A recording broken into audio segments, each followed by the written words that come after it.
pressure looks good. Doubling up. Roger, Atlantis. Water towers can fly! Yes! Tango Delta nominal. Flight downside SC off. Bring in SC off. Yikes. You bet. Concur. We don't need any more of these.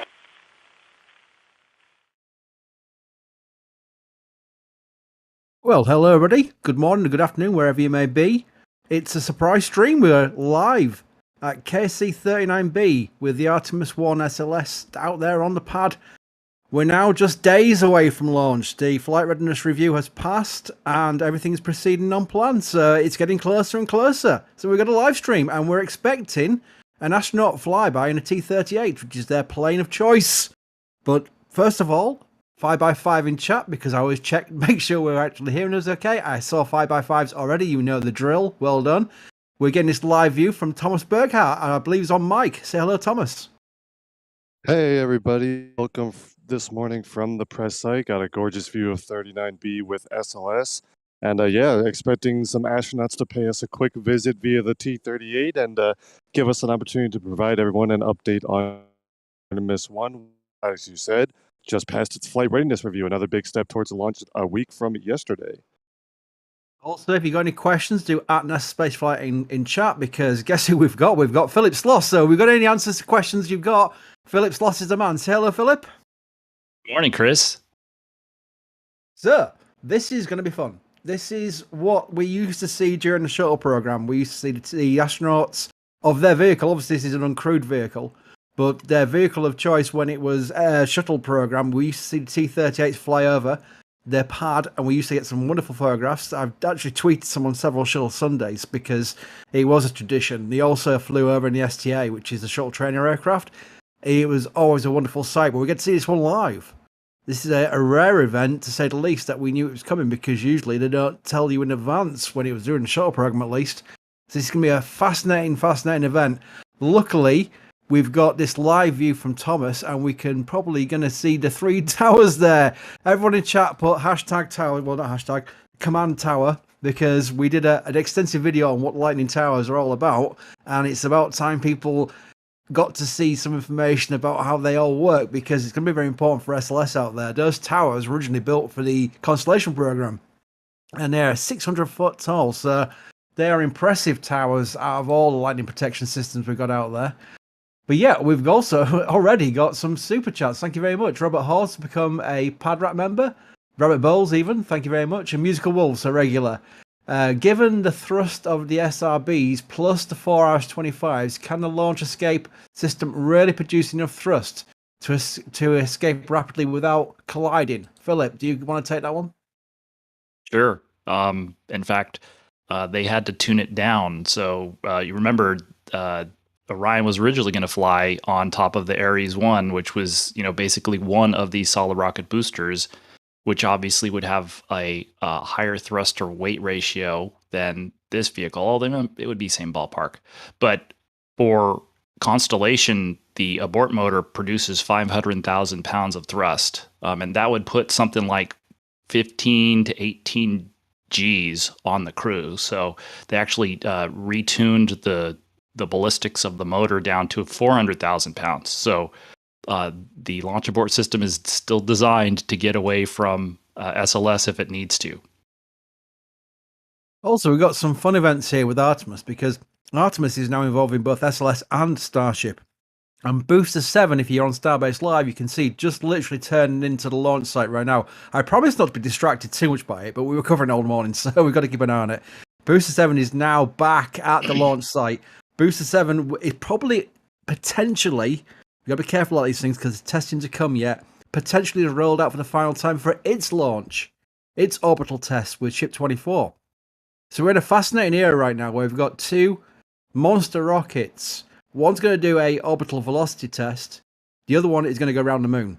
So this is really the new era now for Artemis, where both of the rockets involved with the human landing system are now in pretty much a very critical point of testing. As emphasized last night during the FRR, they were very careful to note they're going to stress this vehicle. It's a test flight. Things can go wrong. they were making sure that probably the mainstream media, which would probably panic at the sight of something going wrong, understand this is a test flight.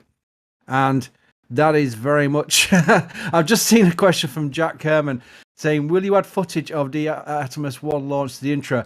That's Jack. I think we do need to sort of like tweak up the intro a little bit. I think people would riot if we changed the intro too drastically, of course, because it's now becoming iconic with our streams. But yeah, it's very much a case of Jack will have to deal with that one. A question for Thomas here. Mark Strozar asks, why is NASA using T-38s instead of something like T-45s? And will they replace the T-38s with a new Boeing T-7A Red Hawk? A plain question for you there, Thomas. Yeah, oh man. The T-38s were inherited, like most of NASA's aircraft, from some branch of the military. I would assume Air Force, but I haven't actually looked it up. But the T-38s were basically surplus that the military was done using. The same thing goes towards the F-18s that they've been using for like supersonic research out at Edwards and stuff like that. And so the aircraft are older compared to some of the newer military trainers. However, they fully function as NASA needs them to for astronaut training purposes, which is their primary role, with the added benefit of a quick to hop over to Kennedy Space Center for things like this. But as far as I'm aware, NASA hasn't discussed any plans to replace them yet. The Red Hawk is probably a forerunner in the future, as that's the newest trainer, but that probably wouldn't happen anytime soon, as those aircraft primarily are going to be used by the U.S. military. So T-38s are probably going to be around for a little while. NASA hasn't discussed about replacing them yet, but obviously at some point they will become too old to be useful, and they'll need some other type of training aircraft. Also, the requirements to be an astronaut may be changing, and maybe dedicated training aircraft aren't actually a requirement in the future. But for now, the T-38s are doing a great job. They've been doing their job through the shuttle program, and they're still sticking around through Artemis and commercial crew training as well. John Taggart, I'm happy we're going to the moon again. I tell you what, this is something I always bring up, is that obviously I'm a child of shuttle, so I didn't get to watch the Apollo missions, and this is now for even my generation, and I'm no spring chicken anymore, is the first time we get to sort of experience this live, and it really is going to be extremely exciting. I find not just landing back on the moon to be something to look forward to, but this launch itself, when we get to see the imagery of when Orion goes around the moon, and that low pass and the high pass and the Earth rise, to see, if we get to see it live, which I assume they're going to try and do, it's going to be quite surreal, especially for anyone of my age and younger. So it's even probably people older as well, because the quality will be much better as well. But it's something really to look forward to. Eurof asks, is this STS-136? Obviously a joke, but I like to bring up the point that there was an STS-400, and that was the Endeavour role of rescuing STS-125 Atlantis during the Hubble servicing mission.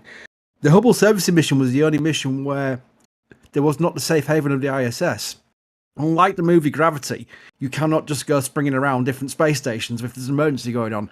It's you are basically stuck. So you needed Endeavour as the STS-400 role to rescue the crew if something had gone wrong with STS-125. So there are two vehicles out of the pads on 39B and 39A at the same time. And that was an incredible sight as it was. Luckily, STS-125 went off without any hitches at all, and Endeavour was stood down from that rescue role. So that's just a funny reminder of the non-STS, which we're not really used to, which is 400. Rough Rider shirt, a regular. Thank you for your support. How long did the FRR last? 12 hours? Morning. Thank you, Thomas, for the views. It was an all-day event, but Philip, you can remind me of times where the FRR has gone into 2 days, and also they've actually not passed and gone to a Delta FRR, haven't they? There's been obviously many examples from the shuttle program where it's not gone as smoothly. Right. They made a note of that yesterday, or in the evening yesterday, at the press conference, that there were no objections or anything like that to the certificate of flight readiness. And but yeah, in the past, for people who recall the after Columbia, we had really two return to flights. There was the first one with STS-114, and then the second one after they had the foam release on STS-114. Then the next flight, STS-121, and the flight readiness review going into that one was much more contentious, and so there have been several shuttle missions, even at the end of the program, where they had long discussions. And but in this case, it was just this is the first SLS launch, and the Orion that's flying is a much more functional vehicle this time. Not just a crew module, but a crew and service module, and it's going to fly by itself into a lunar type orbit. So they had a lot to talk about yesterday, and it's really a first flight for everybody, just about. And so it's really not a surprise that it took that long. I pressed the wrong button. I already put the questions on screen before I asked them, but I saw the first two, which was, are you looking forward to Bank Holiday Monday? No, because I'm working. It's actually one of the busiest days in sports media. So no, I'm not looking forward to that at all. I've got a question here from James Atkinson. Thank you for, actually, I can just see it on the screen now. Thank you. How is the test mission going to the moon going? I forget its name, Artemis-1. Is it to test the halo orbit of the moon? Well, I think, Philip, you can explain what the mission is about, why the profile is as it is, with the flyby and the big fly past of the moon. What is the objective of Artemis-1? I think the question would be there. I think he's talking about, pardon me, the Capstone mission, which was launched. Gosh, I'm trying to remember exactly when it was, but it actually is taking a long. It's more payload efficient to do this ballistic lunar transfer trajectory. So it goes out into it's a sort of a balancing point between the Earth, the Sun, and the Moon. And so it goes out, I think, around 1 million miles away from Earth. And the spacecraft uses that to target this near rectilinear halo orbit when it gets to the Moon. But I don't think it's getting there until, I think, November is what the target date is for them to begin the insertion of the orbit. And so that mission is designed to test communications, tracking, all of those types of things, and it's one of the first missions to fly into this specific halo orbit in the cislunar space. Yeah, you caught me out there with that. I forgot its name, and that's why I was thrown by the initial naming of that mission. I thought maybe talking about Celestial. Jason McGee asked, I heard something about the CubeSats having battery issues. Have you heard anything about this? Is it true? Misinformation? Philip? I haven't heard. This was an ongoing question. I don't know if somebody needs to give me a heads up on the T-38s, just go for it. But we asked about that multiple times, and last year when they were getting ready to stack the Orion stage adapter on top of the interim cryogenic propulsion stage, which is basically the second stage of SLS. That was one of the things we heard, was that they were trying to defer that as long as possible so that they could top off the battery charge on the CubeSats as late as possible.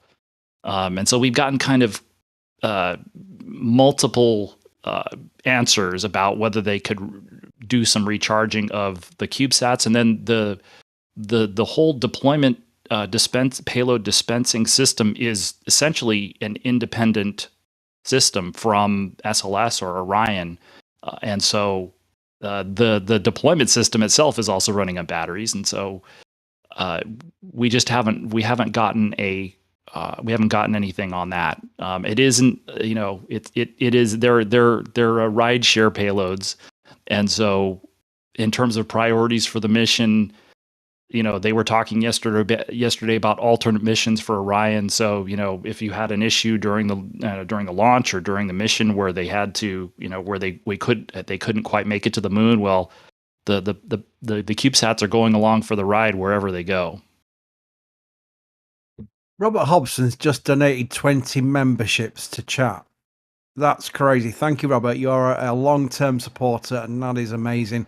If you receive one of those gift memberships from Robert, please thank him in chat, because that is very generous. Obviously, I think people go, why can't I accept? I think you have to make sure your setting is to accept gifts, because it's a new thing on YouTube. So if you've not got that profile setting, you won't be able to click on that. But if you do gain one of those memberships, please do thank Robert, because that is incredible support. And it's not the first time he's done that, not for the slightest. Musical Wolves asks again, Musical Wolves again, thank you. Asks, will SLS mission control staff be more hyped about going to the moon than the first moon landing mission control staff? Now, I'm trying to work out if that's a reference to Apollo or if that's a reference to the upcoming control team that will be responsible for Artemis-3 or the HLS missions. I tell you what, Thomas, I'll bring you in, because what's the general feeling from the NASA people down there at KSC? Are they getting more and more hyped than usual, or are they quite stressed out?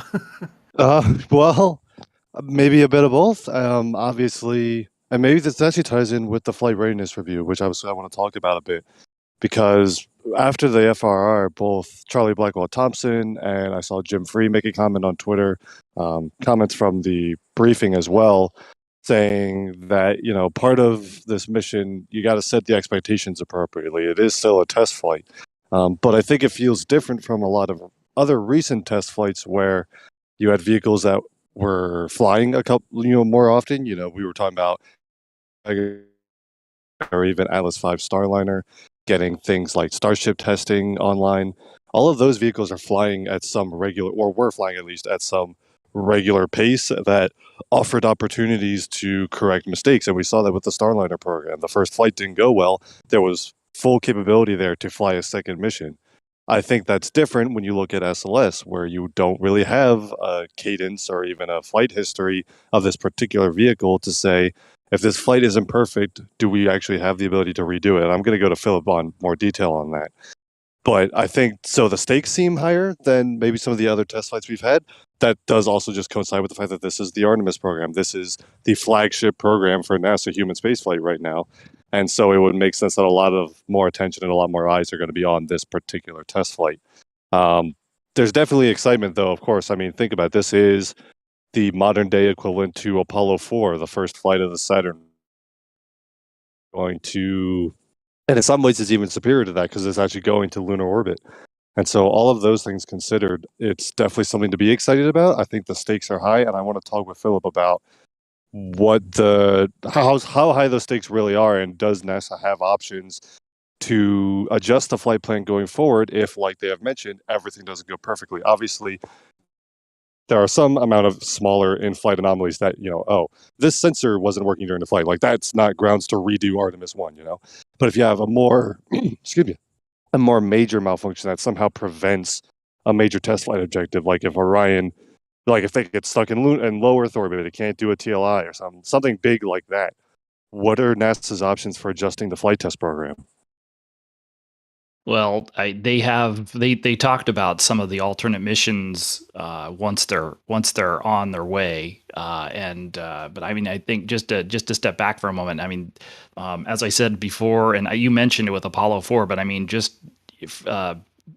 this is a very ambitious mission. But I mean, as you said with Saturn 501, this is the first SLS launch. Like, they've never tried to launch this before, and so I think if you were just launching a, test payload, this reminds me of the build up to the first Falcon Heavy launch, and so it's kind of like that, except as you said, they're going the objective of this is to go into a lunar style orbit, and so if they have issues, they talked about they talked about their philosophy, because this is an uncrewed flight. And Mike Serafin, who's the mission manager for this, he's the head of the mission management team, which will be making the go no go to launch, and then hours before that they will be deciding whether or not to load the vehicle with propellant and proceed with the launch attempt next Monday. And he talked about leaning into the risk a little bit here. The primary objective, the biggest objective of the mission, is to get a full test of the Orion heat shield at lunar reentry velocity, which means you really have to get Orion out to lunar distances. And so they talked about things like contingencies like Orion has 4 separate solar array panels, and they talked about, well, what if one of those failed to deploy and you only had 3 of 4? The flight rules for this mission are a little different, and he talked about something like, well, we might not send a crew to the moon if we didn't have all 4 solar panels, but for this mission, we would do that. We would go ahead and commit to the translunar injection burn because we have this opportunity with an uncrewed vehicle to we hear this phrase during the wet dress rehearsal, buying down risk. They can be a little bit more aggressive in terms of taking risks for this mission because they're not risking any human lives. And so there are a range of things. So without going too much into it further, if they get out to the moon, for instance, they don't have to go into this distant retrograde orbit. They would still get the lunar reentry if they were to just go out to the moon and do a flyby, which is actually what Artemis-2 is going to do.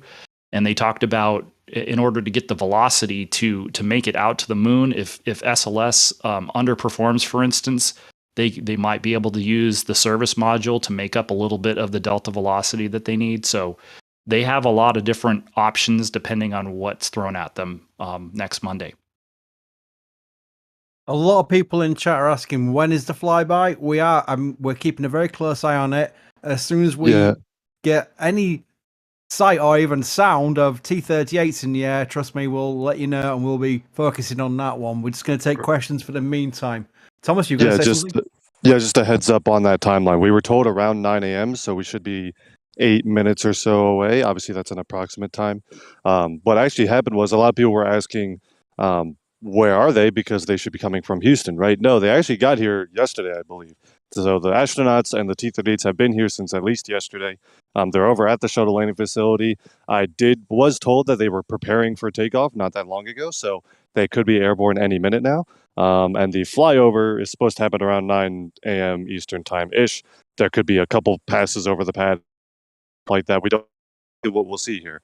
But so the flyover should be pretty imminent. Yeah, good to touch on that. And like we said, we also have Stephen Marr out here. He's actually out there closer to the shuttle landing facility than I am. So he might get a heads up slightly before I do. He might hear them first. So he'll give us a heads up if they get airborne as well. But again, that could be any minute now. But yeah, another circling back to this question about buying down risk and stuff like that, I want to point out there's also a feature in the ascent profile itself, not just for Artemis-1, but for Artemis-2 and beyond, where the initial orbit that ICPS and Orion go into, it's an elliptical parking orbit before the translunar injection. That provides them an opportunity to check out things like solar panel deployment and other systems on board Orion and ICPS after the initial liftoff without committing to going all the way to the moon and back. Philip, does that help them reduce the risk not just on this mission, but on future missions? If anything were to go wrong in the initial ascent, they can skip going to the moon and come right back. Right. So they have, in terms of crew safety, they do have those additional. So you have the initial parking orbit in relatively low Earth orbit, and because this is a very highly elliptical orbit, I believe the apogee on this is about 1,800 kilometers. So you have other issues you have to deal with in terms of balancing risk. So now you have with such a high apogee, you have to deal with micrometeoroid, possible damage from meteoroids. But if they needed to return quickly, they could. It's much easier to return from a relatively low Earth orbit than it is once you do the translunar injection burn. You're probably looking at least a few days to make it back to Earth, even if you were to do a direct abort. And a quick update here. We do have confirmation that the aircraft are taxiing for takeoff over at the shuttle landing facility. So T-38 takeoff should be imminent. They will be airborne and heading out towards 39B. As soon as we get eyes on them here from the press site, we will, of course, show them. But sounds like they're going to get airborne here real soon. Imagine these are supersonic trainers. I would imagine you will hear them when they take off. Sure thing.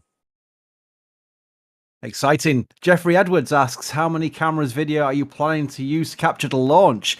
We have a massive team. I think it's the largest team we've had going to anything for this. So we're going to have a lot of coverage. Obviously, we're not going to spill everything because it'd be a nice surprise for you all. But yeah, Thomas, do you want to give any clues, or shall we just say look forward to the launch? I will just say that I believe this is the most NSF team member will have on to support coverage since the in-flight abort test for SpaceX. So, yeah, and I believe some of that team starts to arrive today, in fact. So stay tuned. We will have no shortage of cameras. Let's just put it that way.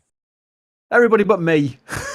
I joke about that. But we can do this thanks to your support. Trust me, this is not cheap. We're not funded by a big publishing house like a lot of the sites are these days. We are independent. This is a lot of money to do these things, but we can do it because of people like you. People like I'm going to read out right now. This massive support we've got from just this stream alone. Dougal has done 5 gift memberships. That's a regular person who helps us as well, so it's very much appreciated. Robert Cox has become a Padrat member. Jacob has become a Capcom member. You'll get Discord access for that. Rogue, Drone, and Robotics Canada has become a Red Team member. Lots of content for you in your membership section right now. The Drone Prince has become a Launch Director member. That's huge. Thank you very much for your support there. Dank Jeb, one of our regulars. Is SLS the most expensive CubeSat launcher ever? Probably. Yes, I think that's definitely a yes. Patrick Stewart. I wonder if the real Patrick Stewart. Sure, seriously not. How long will it take the crew to get to the moon? That'll be for the future Artemis missions. 3 days? It'll vary. So I think for this flight, for example, it probably varies from day to day a little bit. But for this flight, for instance, they won't get to the moon until flight day 6, at least if they launch on Monday. Nice. And Mavi has become a Launch Director member as well. Again, that's a big tier. Thank you. That's really appreciated. This allows us to do these things, and without that support, we could not do this. Dan asks, what will happen first? I'm going to take this question. What will happen first? SLS, Starship, or Liverpool winning? I'm going to say SLS, then Starship, then maybe Liverpool. They're having a terrible start to the season. I don't know what was going on with them last night, but there you go.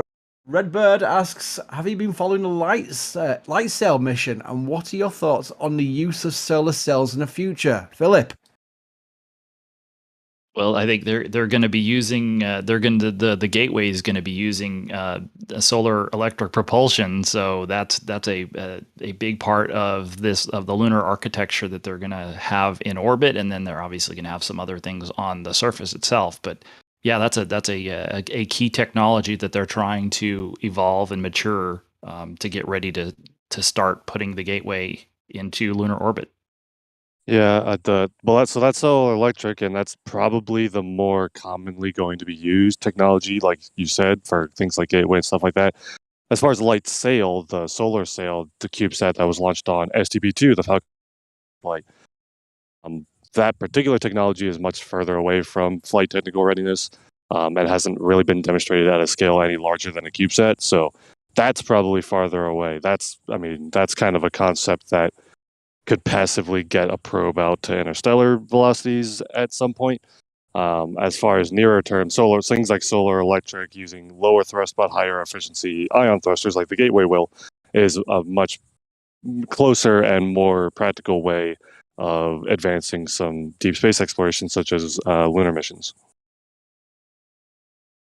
This is a question that I think is fair. It's negative, but it's fair because I remember during the shuttle program that if they lost another vehicle during a return to flight missions towards finishing off the ISS, it would have ended the program. There's no question about it. They could not afford another failure. But Franmore asks, could the program be cancelled if a rapid unplanned disassembly occurs? If they lose Artemis-1, I think my answer before I hand it over is it depends when they lose it. If they lose it during the mission, that's probably just part of the test objectives. They expect it. If it blows up, literally just leaving the pad, I think that's extremely bad. Philip, what do you think are the consequences of a failure, a serious failure, such as a pad explosion or losing a vehicle like 10 seconds into ascent? How do you think the implications would be for that? SLS is a political animal in a lot of ways, and so there would be huge political consequences. Now, having said that, it's the first flight. I think all of these programs, for the most part, except for Constellation, were given the opportunity to fix big mistakes if that was to occur. The consequences would still be fairly severe, but I think, as you say, really in essence, the answer is it depends. It depends on why that happened, if that happened. Yeah, I agree. Again, I want to stress people, it's a test flight. If it does go wrong, especially while it's going around the moon or something like that, they said during the post-FRR presser last night that one of the main objectives is to try and get that lunar velocity return, that re-entry on the heat shield. They want to really test the heat shield, and that's fair because that is a major objective. But there are many unknowns before they get to that stage. I like the fact they brought up MMOD, which is micrometeorites, because that is one of the risks that people don't really appreciate. I believe, Philip, correct me if I'm wrong, and by the way, Thomas, interrupt me if you hear T-38s, but if I'm correct in thinking the three main risks to a shuttle mission was launch, landing, and the third one being MMOD strikes. Is that correct, Philip, from your memory as well? That's the way I remember it. Yeah. Obviously, at the end of the program, there's been a proliferation of debris, and so I mean, even if you go back to shuttle, so for instance, Starlink was not being deployed 10 years ago or 11 years ago. But we had anti-satellite tests back then. We've had a lot of stages break. I see T-38 airborne. Okay. I've got one in the sky, and I see a second one now. Looks like they're going to form up. So they're taking off northbound out of the shuttle landing facility. So that's runway 33, and they will be presumably making a right-hand turn. I don't know if they're going to form up with a different flight path or something, but I see 3 airborne now. They will be forming up in their formation. I don't know how many we've got, so we'll see. Usually it's at least 4. But yeah, once they get closer here to our camera views of the launch pad, I'll make sure the camera has them framed appropriately. But they are in and fly could be soon. Nice. Well, break if you see them, and I'll be quiet. I'm going to speed run these super chats again. I always want to read them all out because that support is what allows us to do what we do. Sleeper Science Magic Fine Co-Production. What a username that is! Thank you for your support. No question, just support. That's wonderful. Guido asks, happy to support the coverage. Are there going to be cameras aboard SLS live streaming during launch like ULA and SpaceX? Yes, but I think Philip will agree with me here. It depends on what we get to see. We saw last night during the post-FFR, they actually showed one view for a few seconds of the tower cam, which I think is going to be amazing during launch because that will show the Saturn V kind of like launch profile where it just rides up the tower, going past the tower, and we'll see the big signs on everything. It'd be wonderful to see that. But on board, they've got cameras. I think it depends on downlink and what they want to show. Have you heard any plans, Philip? They're going to try to... They do have the facilities to do it, but like you said, it's going to kind of depend on, bandwidth live. So they have cameras all over the core stage. They have cameras. I believe they have cameras on the boosters like they did at the end of the shuttle program. And so they will be recording those, in essentially like a camera card that you would have, on a dedicated point and shoot camera. And they will be transmitting they I think can transmit 2 feeds live, but they're probably going to be maybe a little bit lower resolution during the actual powered flight. And then after core stage MECO, the plan is to you've got all of those files on your camera cards. Basically, rather than live stream those down, they're going to just download them, which will take less time because the core stage. Once a core stage engine's shut down and ICPS and Orion separate and fly away, it's basically, it has no active attitude control. So hopefully the communication system will be able to maintain a lock on that while they're downloading those video files. Nice. And thank you to Musical Wolves again. Sean Sheep Fun, some zero-G indicator fun there. Norman, T-38, to use to fly, a little too pricey to rent, no. Thank you for your support. Oh, Ben Reese has become a launch director. That's a big upgrade. Thank you. You've upgraded your current membership to launch director. So you supported us before and you support us even more now. Thank you. Euro 000, UFO 000, I should say. Thank you for your 5 gift memberships. By the way, if you got a gift membership, please thank the person you got it from. You'll see it come up and you'll be able to click on it. You'll be able to see their name. By all means, thank them because that is a wonderful gesture. Astrozon, thanks for all the coverage you all do. Thank you for your support. That's why we can do this coverage. I keep saying it, but it's true. Mr. Huggy, most of the Cubesats batteries are dead due to delays, and Japan use light sails to sail Icarus probe to Venus. Thank you for that. It's not a question, that's more of a statement, Mr. Huggy. Thank you. Benjamin asks, is SLS at pad 39B causing tower section 7 not to be lifted? All the other sections went up quickly after arriving at 39A. I believe that was covered last night during the FFR process, saying that the 39A is allowed to keep going until tanking, I believe. Was it, Philip? Right. So yeah, they're not. They'll basically just be that 1 8-hour period, and then but before and after that, they can continue working. John, Really quick, I asked, want to interject. Break. They're gonna the aircraft have flown to the north and then turned around, so they're gonna be coming in soon. I wanted to jump in on a point before I forget. Someone mentioned a zero-G indicator.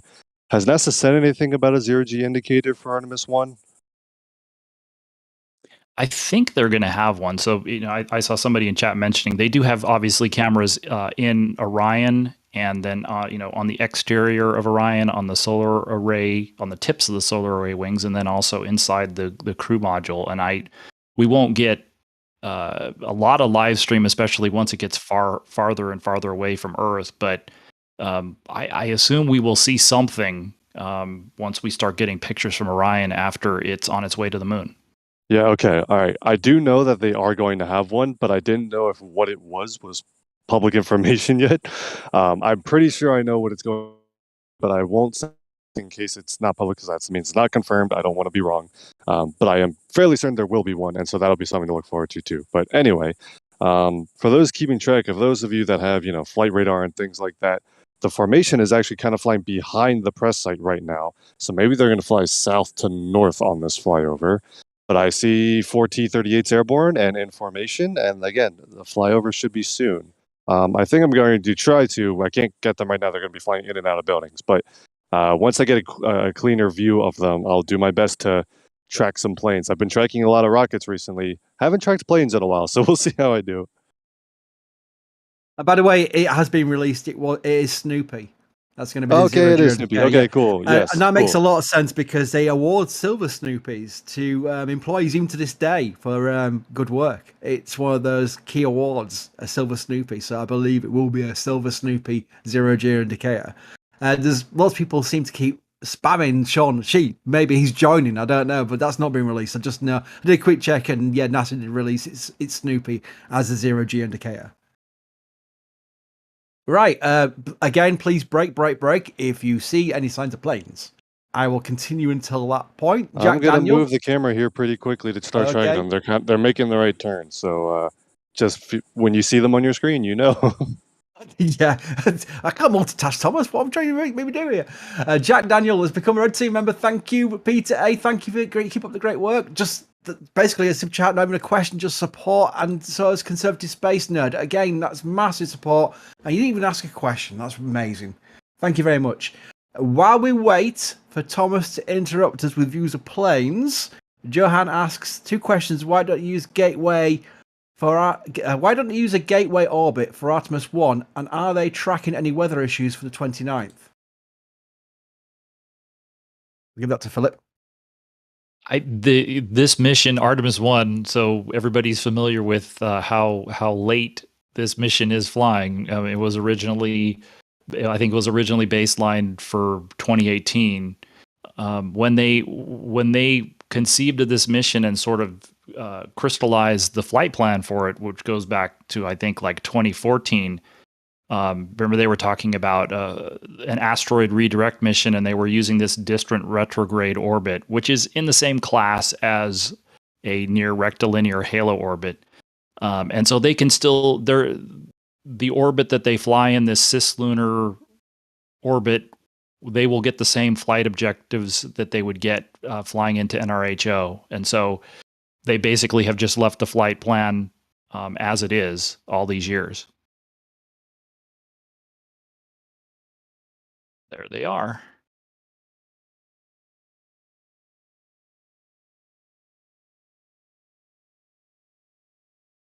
We'll Looks just like- watch this. Yeah, we'll watch this go over because I'm going to do a quick screen cap. I wonder if that trailer is operating cameras.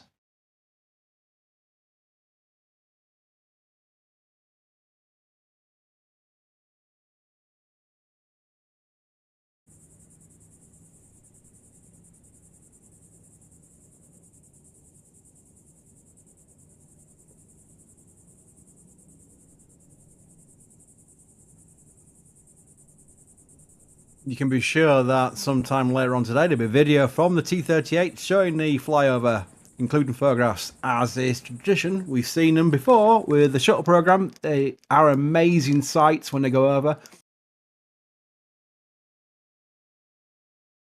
I wonder how many passes they'll do. While we're doing that, I'll get a few more questions in while I do a tweet at the same time. Because I can't. We're gonna keep an eye on they fair chance they'll come back for a couple passes, but a cool view seeing some astronauts flying over a rocket that before too long is going to be carrying them out to the moon. That's pretty cool. Now, launch windows. We know that it's not instantaneous, but Christian asks, when SLS launches, is it an instantaneous launch window? I don't believe it is, Philip. That's correct. On Monday, we have 120 minutes. We have 2 hours to launch. The window opens at 8:33 a.m. Eastern, and it closes at 10:33. So that's what 12:33 UTC to 14:33 UTC. Jack Kerman asks, are you more excited for the Starship launch or Artemis-1 launch? The answer to that is both. I can carry on from there. Jonathan asks, how long will it take Orion to get to the moon? Let me see if let me pull up because it is flight day 6, but let me see if I can get a mission elapsed time while we're waiting for the planes here. NASA did release a preliminary TV schedule, which is kind of useful because, okay, so, right, let's see. It doesn't. Oh, that's the insertion burn. Okay, so the 5 days, 11 hours, and 57 minutes is the current target for the outbound powered flyby, which is basically when Orion will pass. I believe that's the very closest pass to the lunar surface. It will pass about 100 kilometers above the lunar surface when it makes that burn. So that's if we launch on Monday morning, that would be Saturday, September 3rd, around, actually it would be Sunday, September 4th, right after midnight UTC. We got a question here. Any dates past the first 3 if weather does not allow for launch? They've got 3 launch opportunities in this publicized schedule, haven't they? What happens after those 3 attempts if they can't launch during those 3 attempts? They will run out of launch window. So we talk about daily launch windows and we talk about launch opportunities. I usually try and they call it a launch period, and that extends through September 6th. So they do have a shorter window on September 6th if they so chose.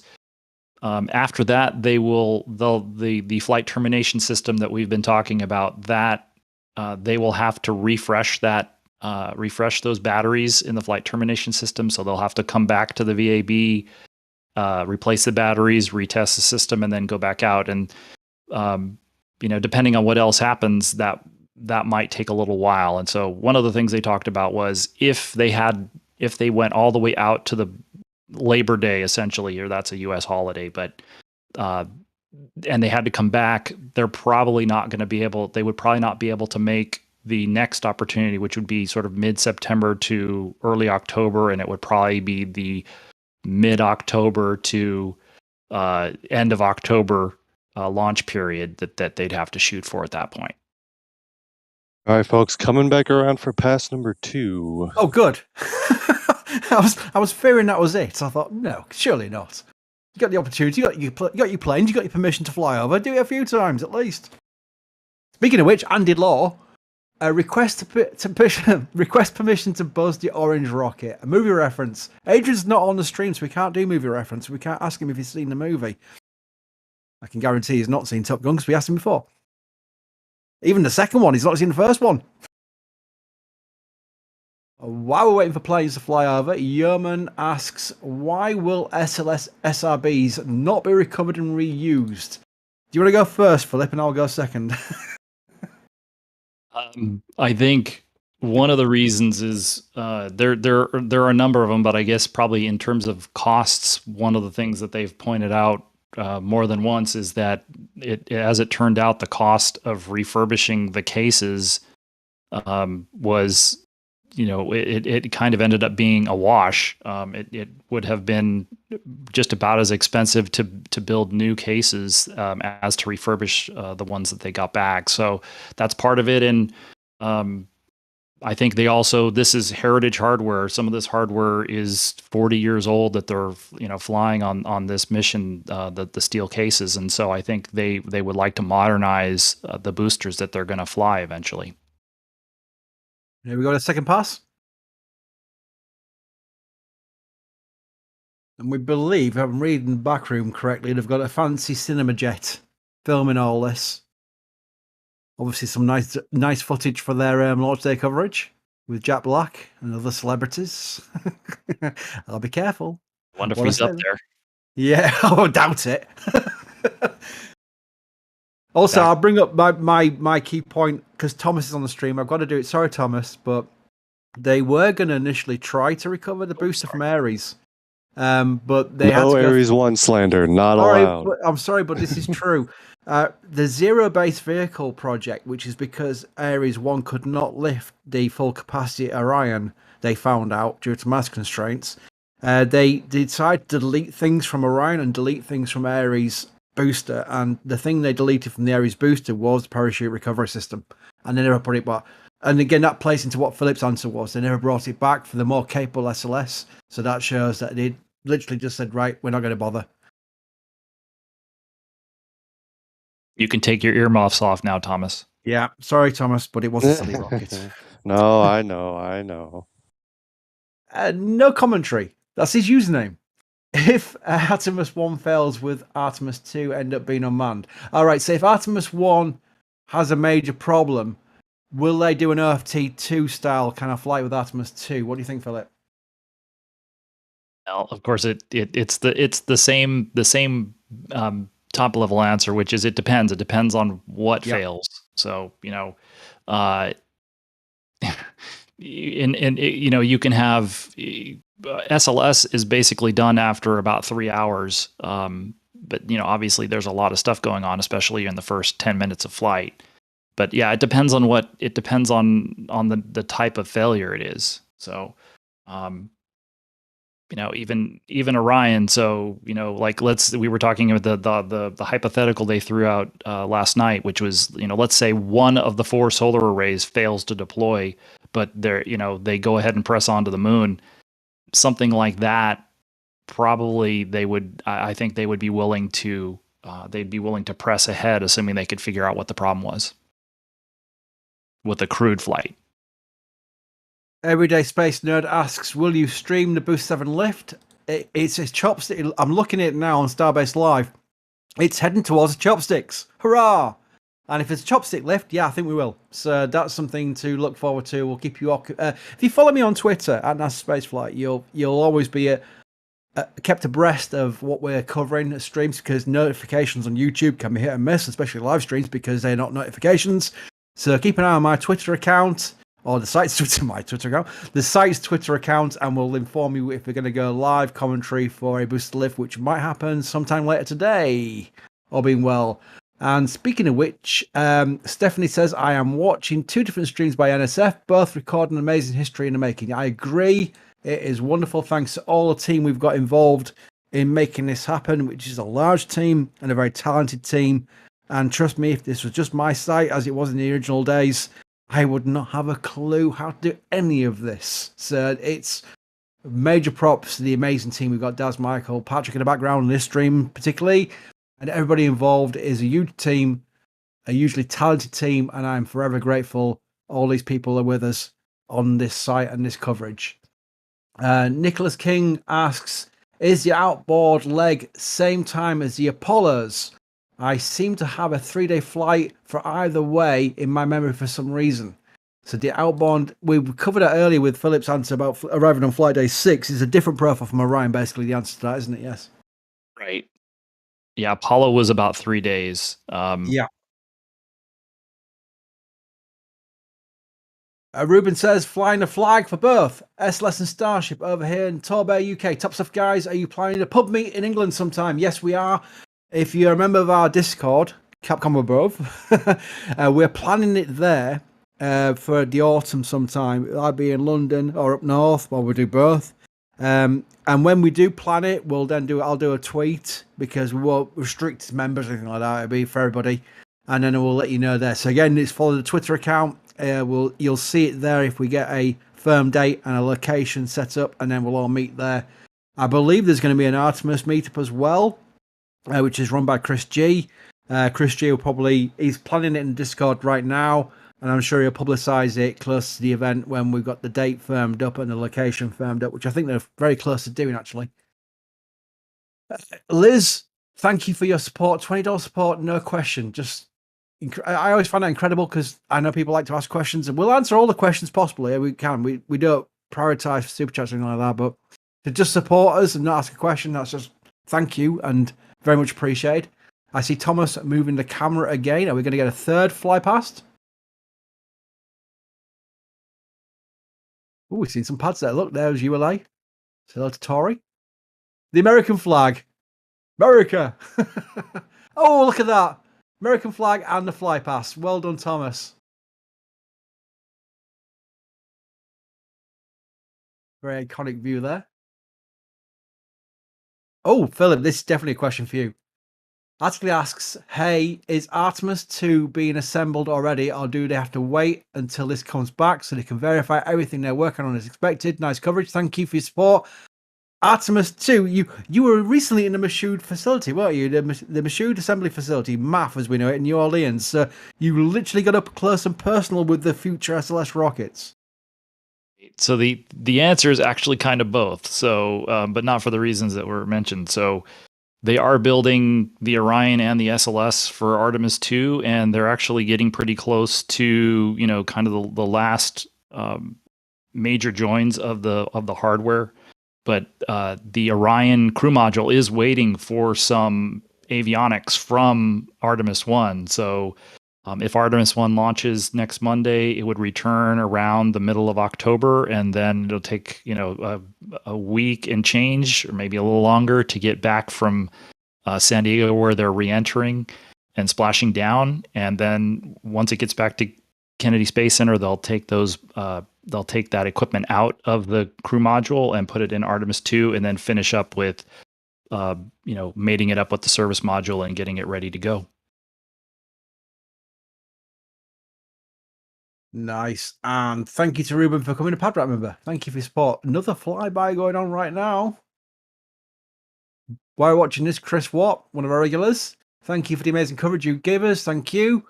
Bringing us all history that we are witnessing. Question, what time will launch be on Monday? Am I coming home from Leeds Fest? Well, it's early Monday, isn't it? But what's the UTC time for the launch? The launch window opens, I believe it's at 12:33, so that'd be 12:33 p.m. UTC. Right, so 1:30. You need to be back by 1:30 on Monday, even much earlier than that, because our coverage will start far much earlier than that, Chris. So yeah, you are coming home early. It answers that question. Jareth asks, what do they do? Why did they do the flyby? It's launch formality. It's a tradition more than anything else. We mentioned at the start of the stream that we did this with the shuttle program. They did T-38 flyovers. And ahead of Inspiration 4, Jared and the crew, and John Krause, they all did a flyby of their pad, 39A with Falcon 9. It is more of a tradition. It's not required. It's just a nice touch, and it's something they've always done. So I think it's just following tradition, personally. Yeah, I mean, it's worth mentioning that sometimes we touched on this earlier. The T-38s are how the astronauts will actually get to the launch site from the Johnson Space Center in Houston. The planes are based at Ellington Airfield, which is right near the Neutral Buoyancy Lab in Houston, and a little bit separated from the JSC main campus. Sometimes that's sort of transport. Not sometimes they take one of NASA's kind of Gulfstream private jets. But the primary role for these aircraft is training the astronauts to work together as a team, training them on aviation skills, navigation skills, all of which are very applicable to spaceflight, even if you're flying slightly different vehicles. That's the primary purpose of the aircraft. The flyovers at the launch site are a tradition from the shuttle program, and perhaps a final kind of bonding/training experience for the crews before they head to space. Obviously, these crews are not flying to space on this particular launch, but definitely an indicator that this tradition will continue for future SLS launches with humans on board. A lot of people will be asking questions like this because this is all, especially to anyone under the age of 40, I would say, this is all brand new lunar exploration. They've only seen Apollo in like movies and in photographs. DJ Straylight asks, did the Apollo program have an unmanned flyby of the moon? I believe I was actually looking this up, and because I'm not good on my Apollo history, but from what I understand, there was supposed to be. There ended up only being uncrewed flights to low Earth orbit, and there was one where the upper stage did not relight properly, and thus the flight that was supposed to be an uncrewed lunar flight ended up not going to the moon, but they had enough data to justify the first time they went to the moon, they were able to have people on board. So I think it was planned, but the way the test flights kind of panned out, that didn't actually end up happening. So this is a difference between Apollo and Artemis in the way they're managing their test flights. And oh, by the way, another flyover coming. Ooh. Yeah, that's one of the many things that made Apollo 8 so dramatic. Was it was the first time that a crew went around the moon. Now the Soviets did do a couple of circumlunar flights, so lunar flybys. But the Apollo 8 actually went into lunar orbit as well. Almost move the camera, another flyby coming by. There's a countdown clock, which has changed since the shuttle program. Now a video wall. I'm wondering if they're going to make a flyby of the press site. I hope they do. We need Thomas to be buzzed. Ahmed, thank you for your support. Thank you for the great coverage, guys. Where should I go to watch the launch in person? Hoping to see the first rocket launch. Thomas?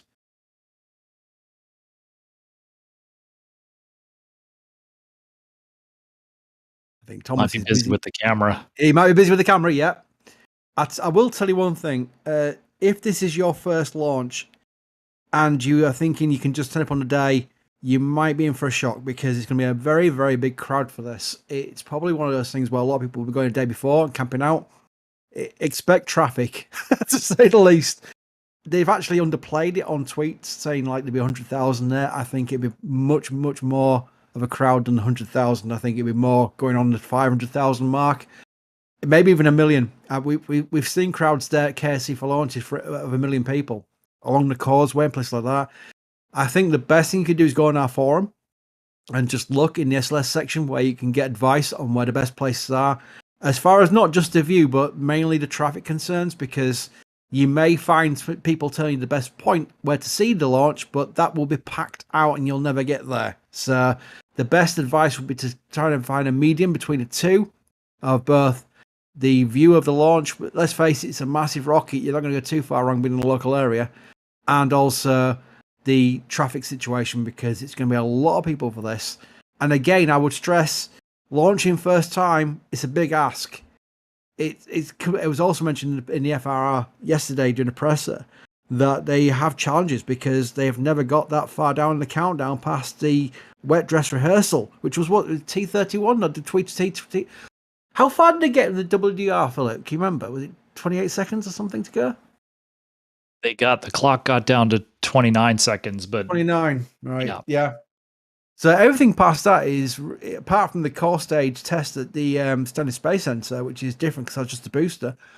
Everything past that is going to be new territory for them. So to then get through that count and all those massive calculations and thousands of things going on to ignition and then to launch, commit is going to be a big ask first time round.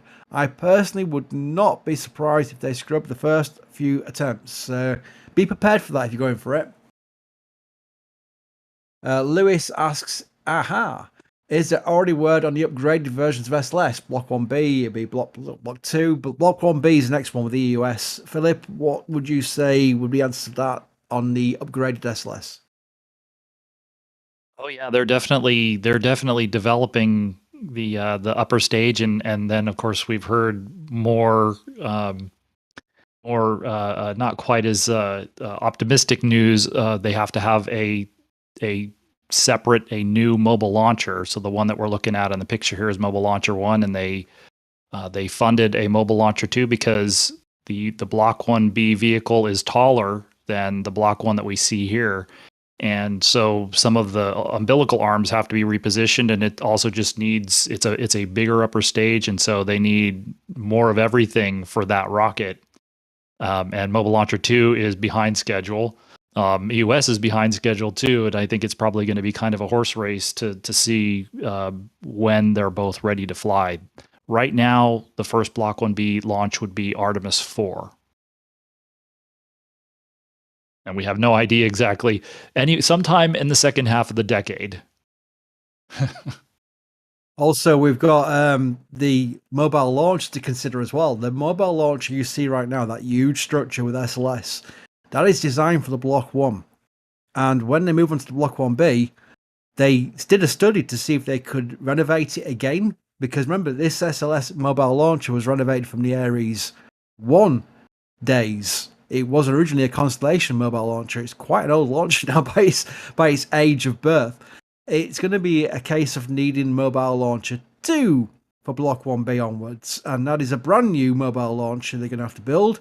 They've kind of started it, but they've had a contractor issue, and I don't think they've got too far with it yet because it's got cost overruns and schedule concerns. So that's a fun thing for the upgraded SLS. They need another mobile launcher because it's slightly taller. The umbilicals are in different places. You've got to build the option of modifying mobile launcher 1 was going to take 2 years, something like that, and they decided the amount of money it cost, they might as well build a new one. Another flyby.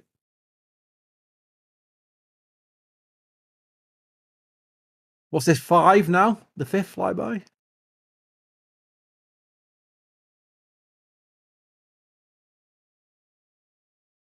There they are.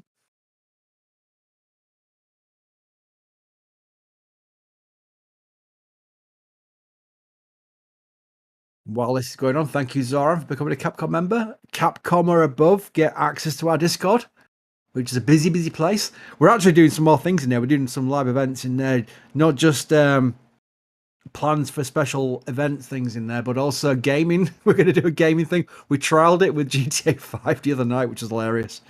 We're going to do lots of events in there. We've got a very good community in our Discord. I laugh because people took screenshots of my character, which happens to be a horse.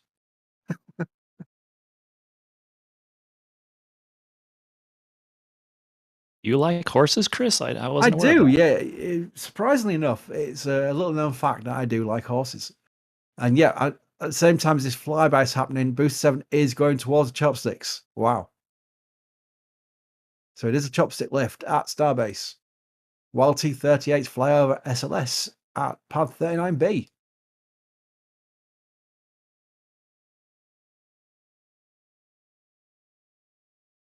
By the way, the lift of, I hate to interrupt Artemis with Boost 7, but the lift to Boost 7 will not be imminent because they've got a lot of work to do to line it up, before the lift. We know it takes multiple hours to get to the point where the chopsticks are around boost 7 before they actually lift it. So it's a while away yet for that lift.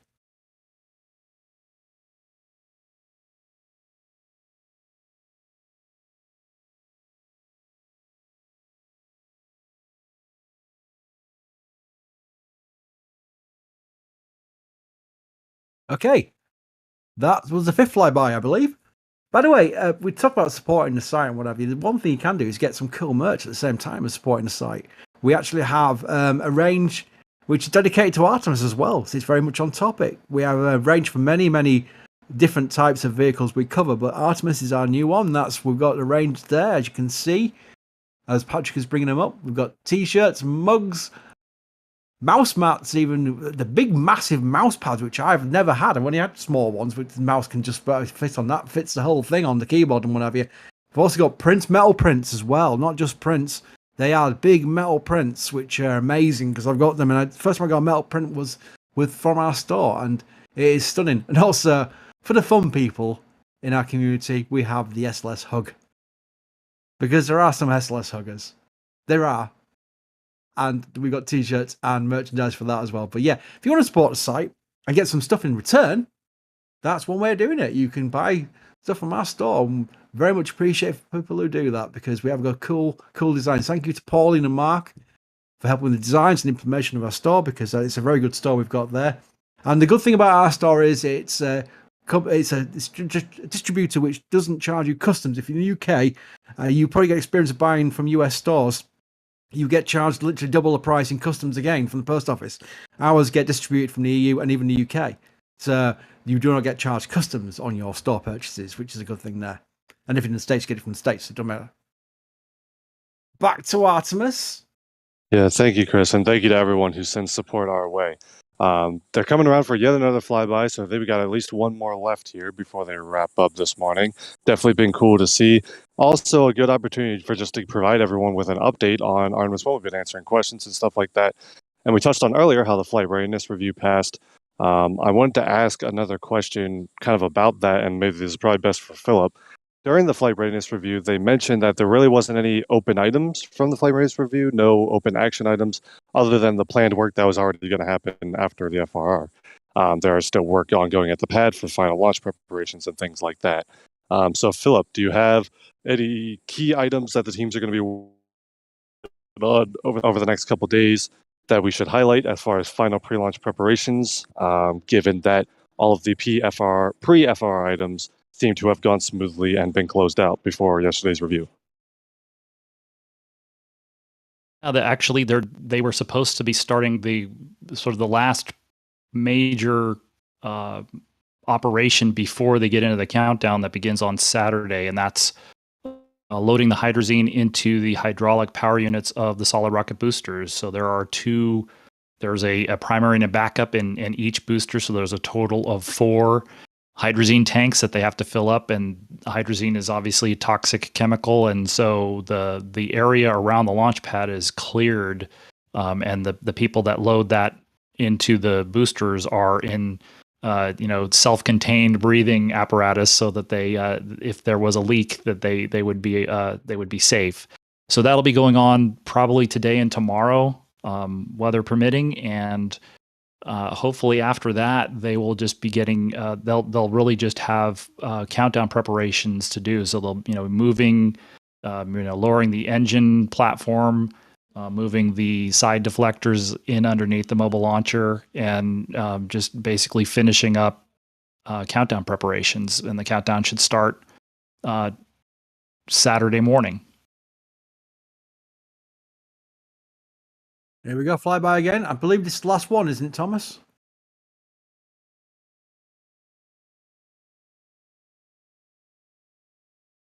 Thomas, when he's got the camera moving, he's concentrating on that, of course. I do believe we heard it was 6 they were going to do, and this is the 6th one. So this is the 6th flyby.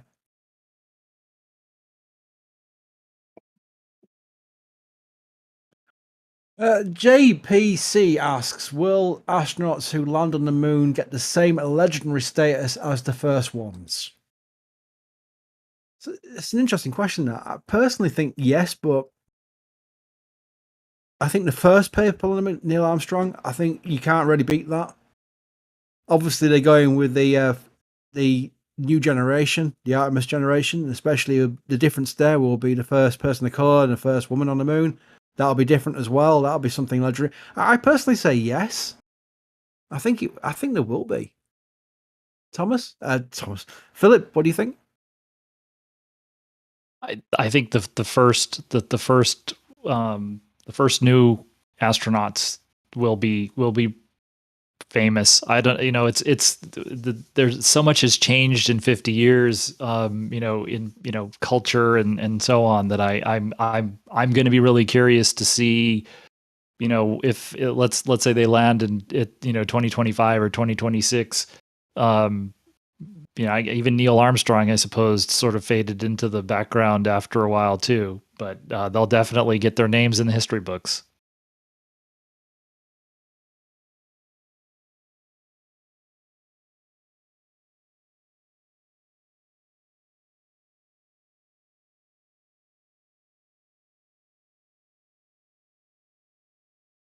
Now, Strider asks about the probability of launch. I believe it might be more to do with the weather than anything else, but the probability of launch on August 29th, 80% thoughts. I believe that's a weather forecast, but of course, Florida, the weather changes like a drop of a hat.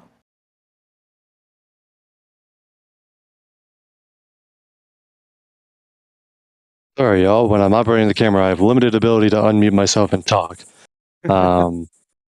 Yeah, we'll keep an eye on the aircraft. Not sure how many passes they're doing today, but we have Steve and Mara out and about as well. We're keeping an eye on them. We've seen them do 6 passes so far, and we'll see. When they circle back around to the shuttle landing facility, we'll know they're wrapped up for the day.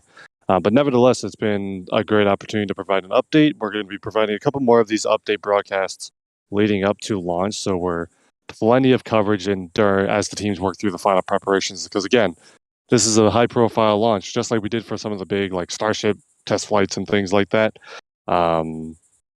We've been providing updates leading up to the flight because the readiness to launch is, of course, a high interest factor. So, just thank you for everyone who tunes in and asks questions. Happy to provide those updates. We'll keep doing that.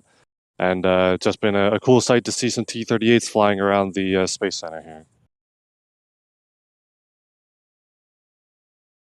Yannick asks, how many times do you believe SLS will actually fly? Well, the plan is forever. The plan is to 2030s at least, even 2040s, because the 2015 Mars DRM actually had Block 2 SLSs launching 3 times a year in the 2040s. But realistically, how long do you think, especially with the era of reusability coming in with the Starship and what have you, how long do you think, especially politically, SLS has got, do you think, Philip? It's really hard to tell when when Starship is going to come online. I would say it's probably good through the end of this decade, and then that's not saying that that's the last, but I think it'll still be around through the end of this decade for sure.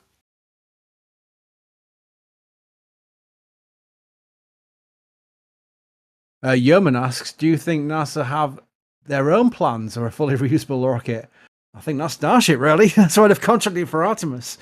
I think this is, Philip, correct me if I'm wrong, but I think this is the last rocket NASA will be a steward of. I think everything else will follow on to the new era of contracting vehicles in. I know this is a Boeing and a Northrop Grumman and a Lockheed Martin vehicle, and even the ESA vehicle, if you count the service module on Orion. But as far as a NASA designed kind of like political vehicle, this is probably the last one, isn't it?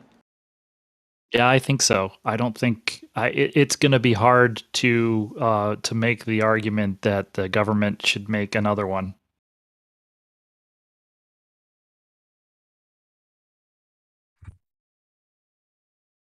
And in fact, they're actually planning to privatize SLS coming up here, at least to some extent. But they'll still be taking government money, of course. Lewis asks, during Artemis 2 and 3, will Orion stay in lunar orbit autonomously, or will an astronaut stay behind like in the Apollo days?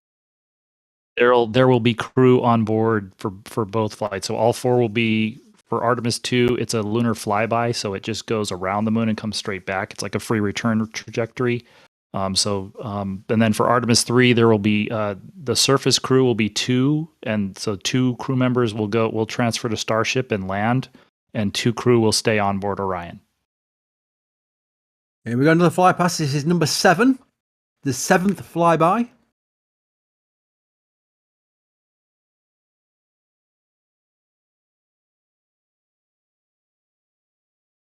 They're certainly having fun this morning.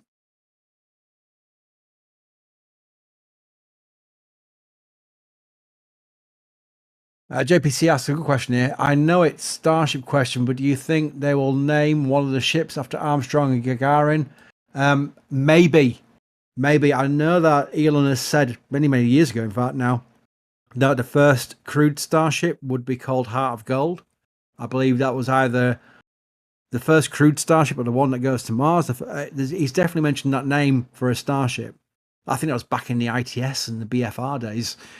Yeah, I think that was supposed to be I don't know if it was the first crewed one to Mars or the first one to Mars period, but I think that's a Mars Starship name.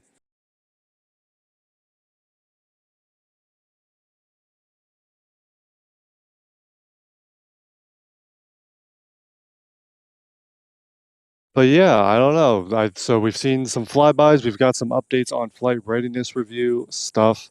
We've been live for a little bit here. I think we are going to go ahead and start wrapping up our coverage. We'll keep an eye on if we get maybe one more flyover. But just a big thank you to everyone who tuned in and sent support our way. Plan for this week from a news coverage perspective is some more updates. We'll definitely have some updates at the very latest. Our next live update will be something along the lines of the countdown starting, which should begin Saturday morning. So that is when the actual T-minus clocks will start moving in the LCC and here at the press site for countdown operations for Artemis-1. Of course, fueling doesn't begin until about T-minus 8 hours. We will be live in advance of fueling for the actual launch attempt as well, of course. But stay tuned for more updates throughout the week. Also, obviously, we'll be live for any updates from Starbase for any testing that goes on there. There's a Starlink launch on Saturday that we'll probably be live for. All of those things considered, it should be a busy week. This is all, of course, in addition to written coverage on NASASpaceflight.com and social media coverage. You can follow Chris at NASASpaceflight. And on that note, Chris Bergen, thank you for hopping on some commentary today and giving us some updates on Artemis-1 readiness. My pleasure, thank you. And Phillips, as always, our resident SLS expert, has been on providing us the detailed information about all things Artemis-1, the flight readiness review, and future Artemis missions. Philip, thank you so much for joining us this morning. Thanks, it was fun. And Patrick in the back room operating the stream. Patrick, thank you for being up and available this morning to support the stream on the back end. And my name is Thomas Burkhart, news director for NASASpaceflight out here in the field. We've seen some flyovers this morning, and we've provided some updates on Artemis-1. If we didn't get to your question, feel free to reach out on social media so we can make sure we answer those questions about all things Artemis. I think we're going to wrap up our coverage here of the astronaut flyover of Launch Pad 39B. So thank you all so much for watching. Stay tuned for new coverage, and we'll see you guys later.